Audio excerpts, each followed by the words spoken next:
Magandang gabi, kababayan. Dito tayo ngayon sa trabaho natin. Siyempre kasama natin yung pinakamalakas, pinakamabilis. Hindi. Hindi. Kumbaga legendary na. Diba? Legendary na natin ngayon. Kasama natin ngayon si Nanay Lina, guys. Si Nanay Lina yan, mga par. Mga kababayan, si Nanay Lina to. Kumusta naman, Nay? Kumusta?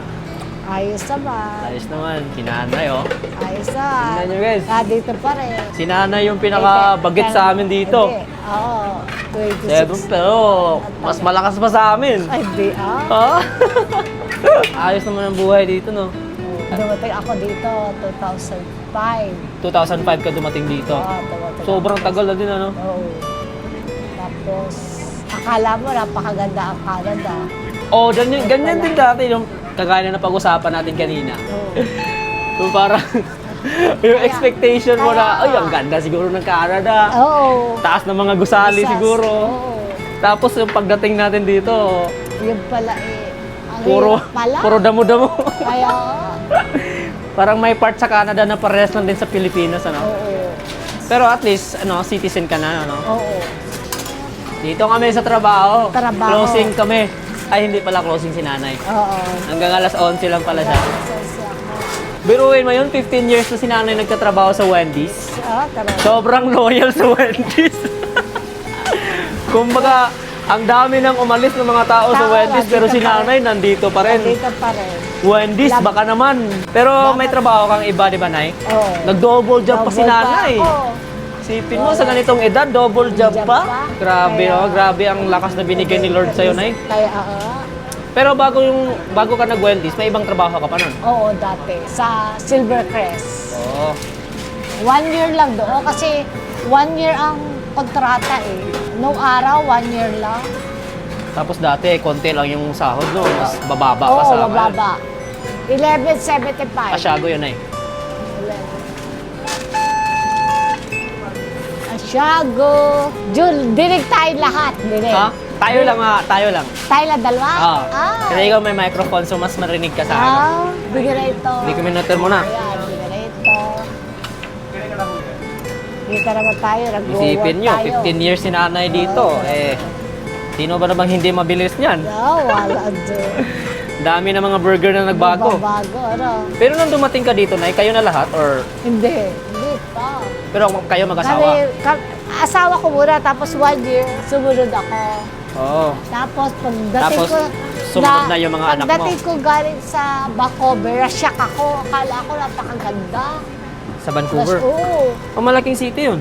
Hindi, di ba pagbaba mo ng ano, sa aeroplano, Ng aeroplano, oo, tama. Di ba? No pickles, onion. Gaano mo katagal nakuha yung ano mo? Aba, Yung permanent residence mo? ang tagal. No pickles, onion. Hoy, ang tagal, 10 years. 10 years din? Oo. Tagal, no? Tagal, At least kayo medyo ano? 2015, nakuha namin. Yung asawa ko, may nag-interview sa bundok, Pilipino. Oo. Nilagay sa ano. Saan? Naka-score siya na matagal eh. Ano na siya? Filipino din? Oo. Oo. In-interview na, nag-umpisa siya. In-istorya niya yung buhay namin. Aha. Oo. Tapos ito, yung paglalaging niya, kung paano, kung gano'ng hirap pa, dinanas siya, bago darating yan. Yan lang kasi yung... Tapos, ang kanyang pinapayo doon sa may mga asawa. Di ba, dumating ka dito. Ano, yung pinapayo? Pinapayo? Oo, pinapayo. Di ba, dumating ka dito. Bago ka umalis sa Pilipinas, sinasabi nila na ayan, aalis na ako. Ano na ang buhay natin, maayos na.